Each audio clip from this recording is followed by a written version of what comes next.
La tête carrée de Jean-Claude Gouary. J'écris pour que mon corps prenne moins de place. Les lèvres, à peine trempées par le café chaud, ils se sont instantanément enracinés dans l'instant présent. Cela ne leur renvoie à rien d'autre qu'à la pause qu'ils s'accordent dans un monde de vitesse, sur cette étendue déserte. Ces moments d'inertie, ils s'y réfugient souvent, car il n'est jamais en vitesse de croisière, mais toujours dans l'accélération de la houle.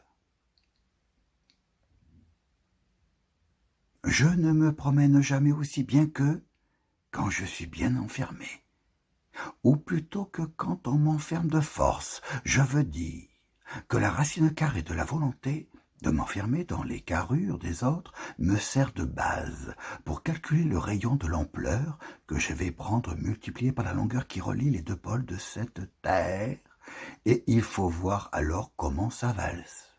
À chaque respiration de moi, comment ça me prend les tripes d'être aussi libre quand les autres m'enferment dans leur enfermement, et quand ils ont tracé la ligne sur laquelle je dois marcher. Je peux vous dire que j'y danse, sans dépasser la ligne. J'y déploie toutes mes largesses, toutes mes façons de marcher, toutes mes façons de danser. Car il y a 1000 façons de danser et de marcher, et surtout sur la ligne étroite que vous tracent tous ceux qui ne savent pas danser et qui veulent vous apprendre comment ça marche, les choses, alors que personne ne le sait. Face au large, tenir. Bouche bée. Le vent se gouffre, du coup, a du mal à dire, du coup, dit n'importe. Ça cloche dans la boîte à tête. Le corps andouille, tant qu'il peut, pour être en accord. Mais du moment que ça housse, avec les autres, ma foi, peut vibrer entre ses deux oreilles. On peut toujours se prendre tout un peuple dans la face, ou s'engouffrer dedans, sans n'y rien comprendre. Et là, c'est quand on veut sortir qu'on veut comprendre quelque chose au moins.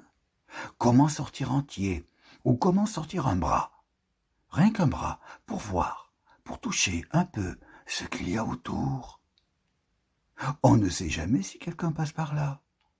Il vous adore un peu, et puis après, on peut faire connaissance, peut-être parler au moins de ce qui vient d'arriver, de la douleur au bras, ou du soulagement de l'après-douleur, ou de cette rencontre qu'on voudrait honorer, parce qu'on vous a sorti de quelque chose d'autre que la vie, ce qui n'est pas rien. Et si c'est vous qui passez par là, que ce soit un bras ou une jambe avant de tirer, vous pouvez toujours crier « Je suis là !» Comme ça, l'autre sait qu'il n'y en a plus pour longtemps. Il sait qu'on va tirer ce qui dépasse, sa jambe ou son bras, et qu'il va sortir de quelque chose, qu'il pourra voir du dehors, de quelque chose d'autre que la vie ou la mort.